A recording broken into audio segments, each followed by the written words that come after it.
Okay guys, so welcome back to the channel.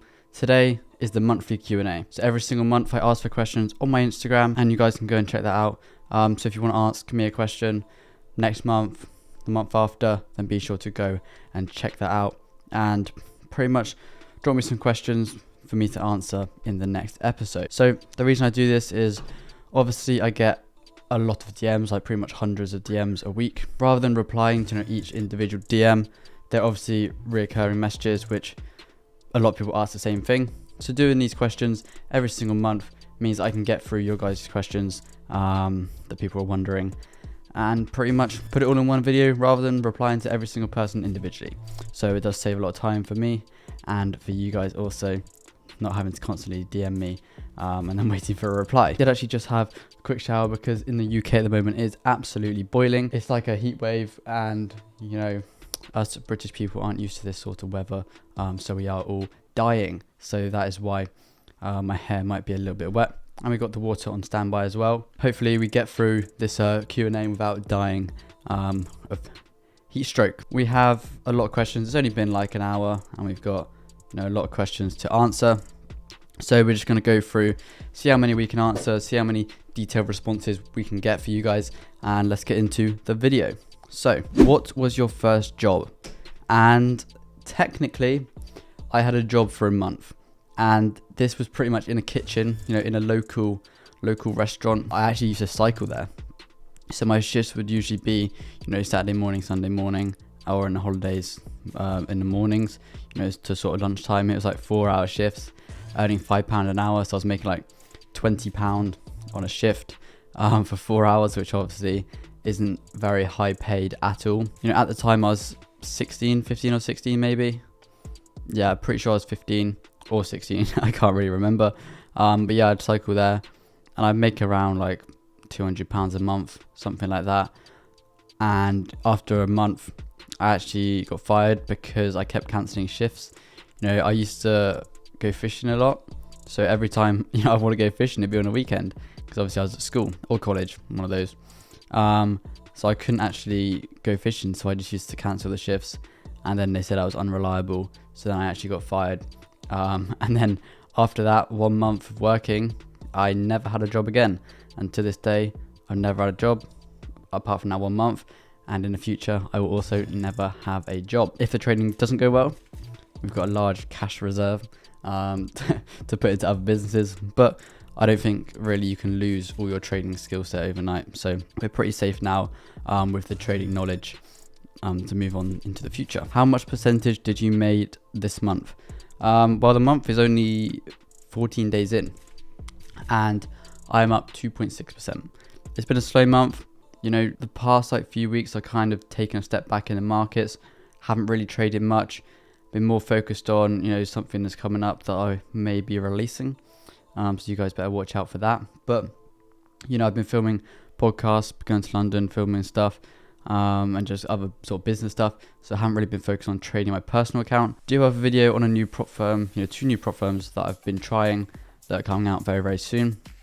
So be on the lookout for those. And I just haven't really been risking my own capital as much. However, yesterday I was actually in a trade and I had a lot of slippage. So I was risking 1%. And the slippage made it so I lost 3%. I've never had this happen to me before, like this badly.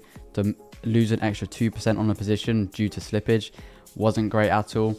But at the time, I was up like over 2% for the month already. And then I had that slippage, I was minus 1%. And then today we had this absolutely beautiful setup. And that actually closed out for, I think around, if I just check, around 4.3%. So now for the month, we're up 2.5%, which isn't bad, not really complaining. You could say, oh, it's not a lot of profit, but account size wise, you got to think, for this account since May, we're up 16%, which is obviously very, very good going. For 3 months of trading, that average is like over 5% a month. If you look at that over the year, that's like 60% in a year. Let's say you have a 400k account or a 200k account. 60% on that is a large sum of money. It's like $120,000 or £120,000. It's still relative to the account size as well. So I'm not really fussed about making 20-30% in a month, because I know that I'd be happier using lower risk, taking less setups to actually ensure that I actually make profit every single month, rather than going full out 10 trades a day. That's just not really my personal trading style. So that's not how I'd actually trade on my personal account when my own money is at risk. It's okay, you know, I trade differently on these prop firms because, like I've said in previous videos, it's not really any risk at all. On that first funded account, what I'd do is I'd make 1 or 2%.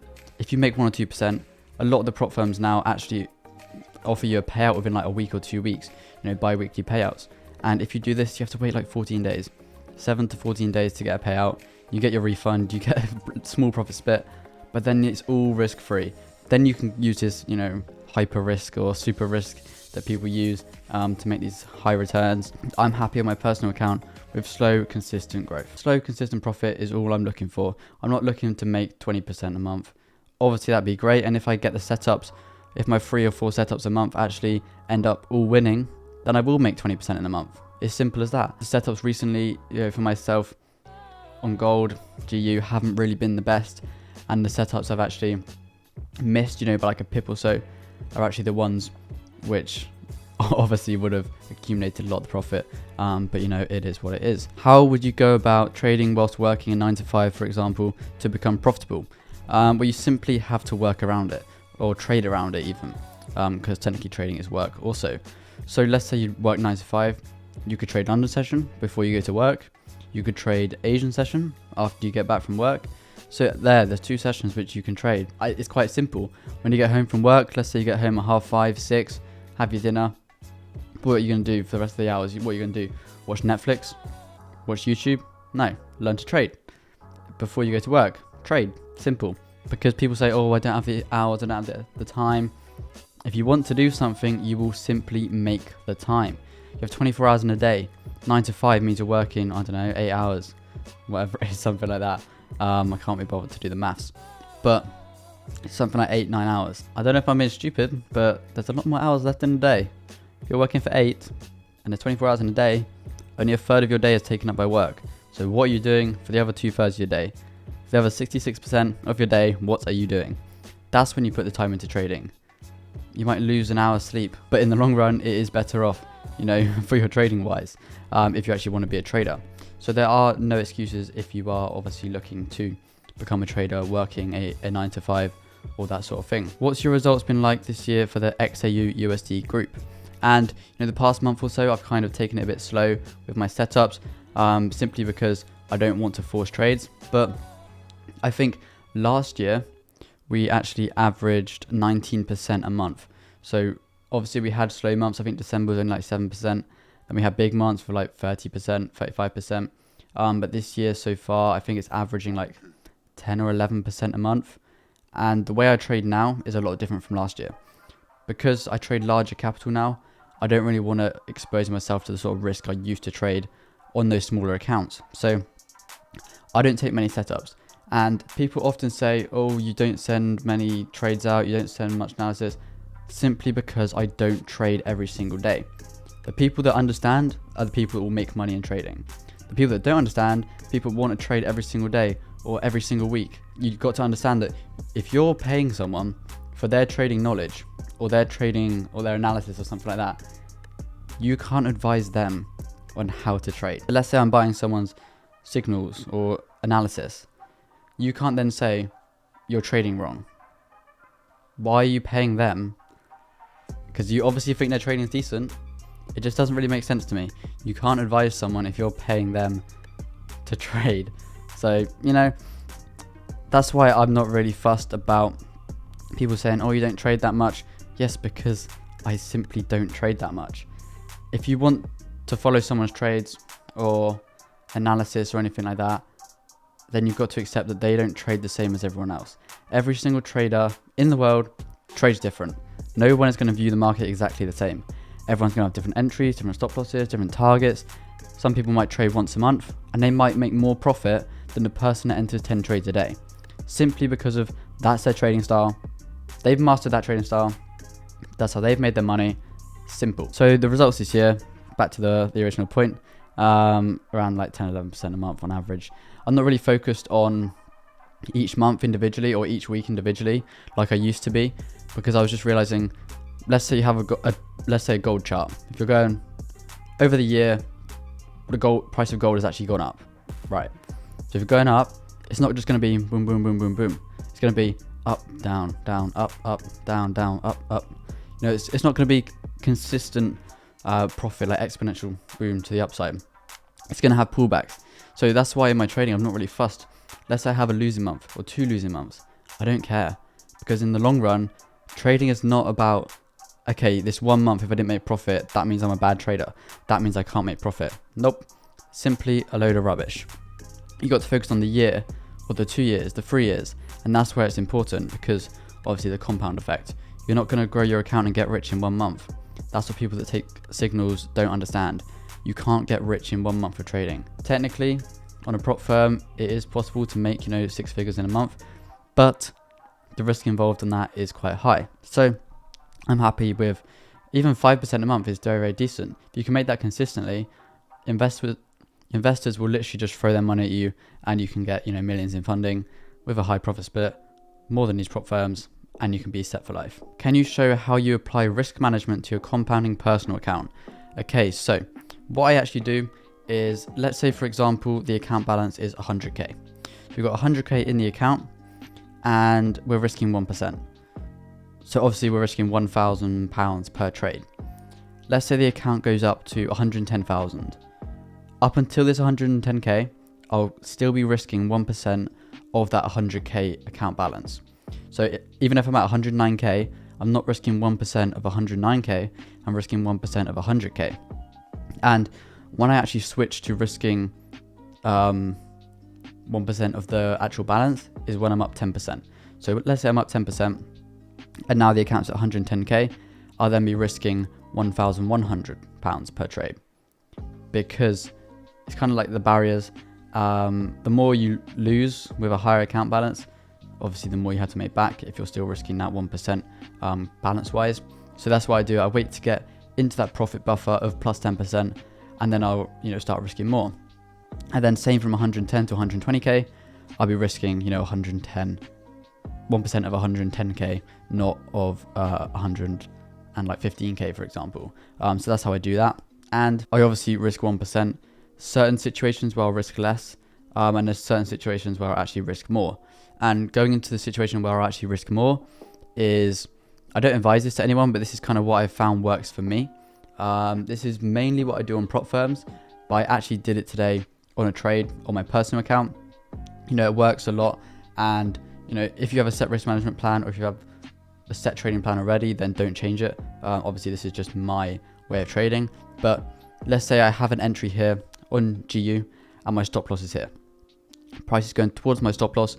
For example, a 10 pip stop loss, very reasonable stop loss size here. Let's say price is 7.5 pips in drawdown. So what I'll then do is enter another position, risking 1% of 10 pips. However, I don't make my stop loss 10 pips. I make my stop loss 2.5 pips. So now I'm risking 1.25% of my account balance, but if it goes to the take profit, I make over double the profit. So I've risked 0.25% more, but if it hits my target, I make pretty much double the return that I would have made if I just had that one position. The main way I actually utilize this is on the prop firms.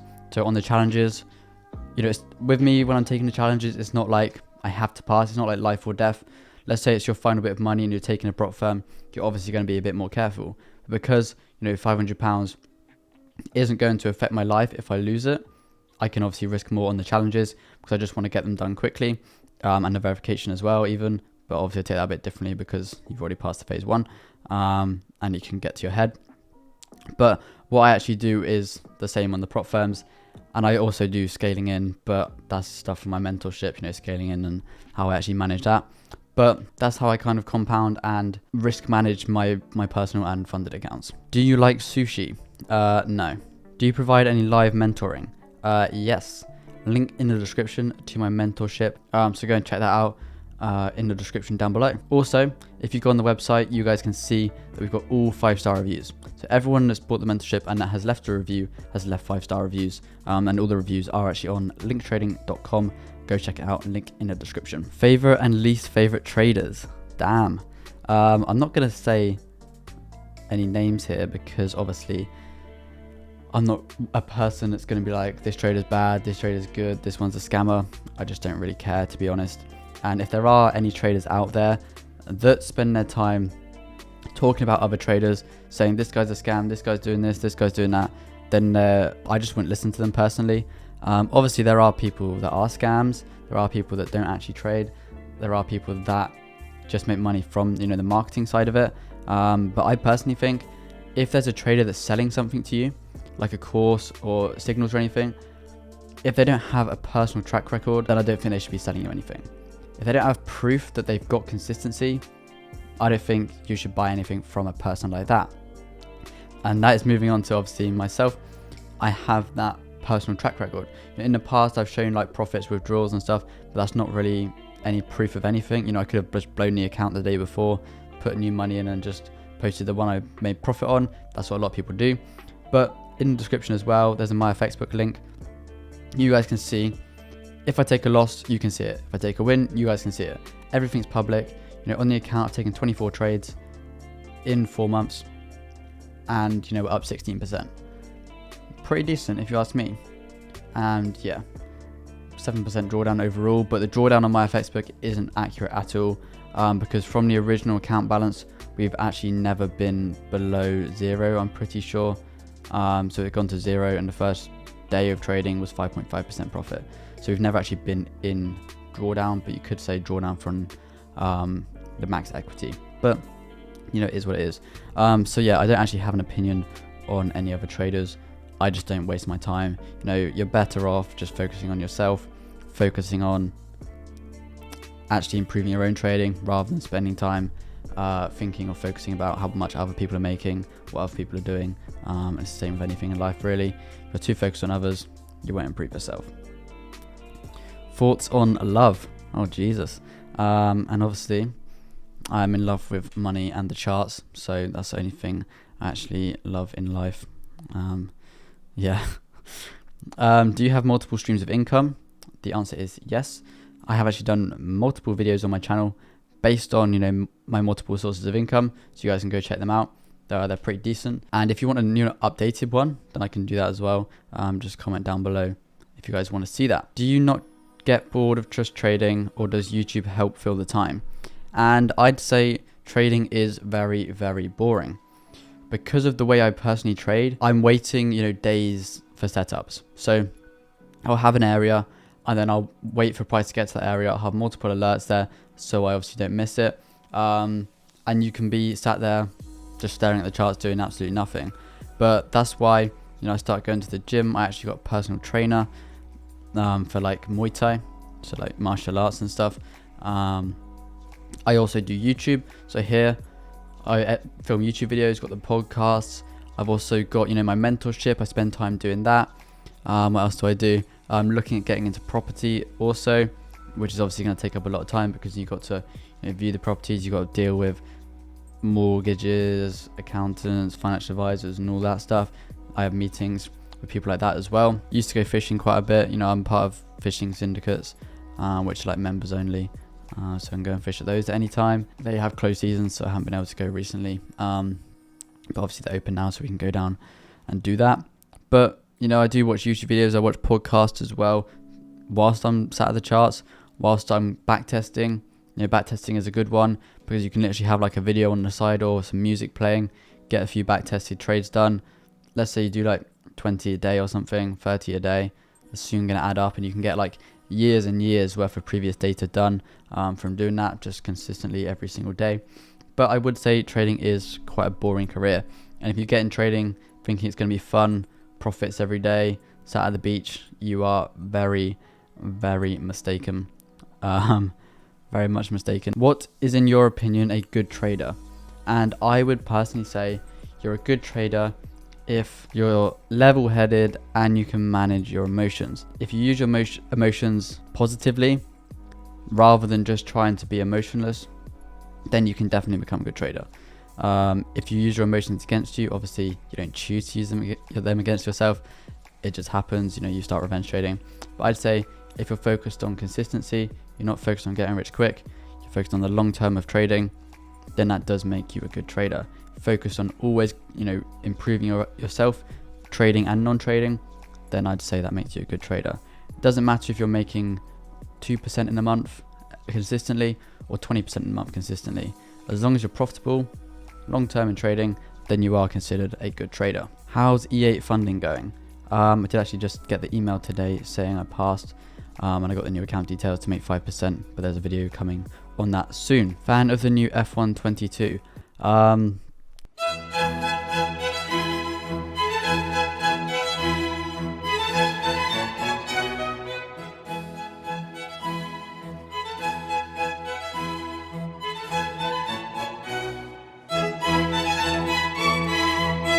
Wow, this is quite an interesting question, because on the old game I used to actually be really good, and now I guess you're talking about the game, and then this year it's not great. It's not looking great, but we'll put the hours in, and we'll get the results. The same as the trading. You put the hours in, the time in, you get the results. But yeah, to finish the Q&A off, we have not a question. Keep up the good work, and thank you very much. So if you guys did enjoy, like and subscribe, follow my Instagram to be part of the next Q&A, and I'll catch you guys in the next video.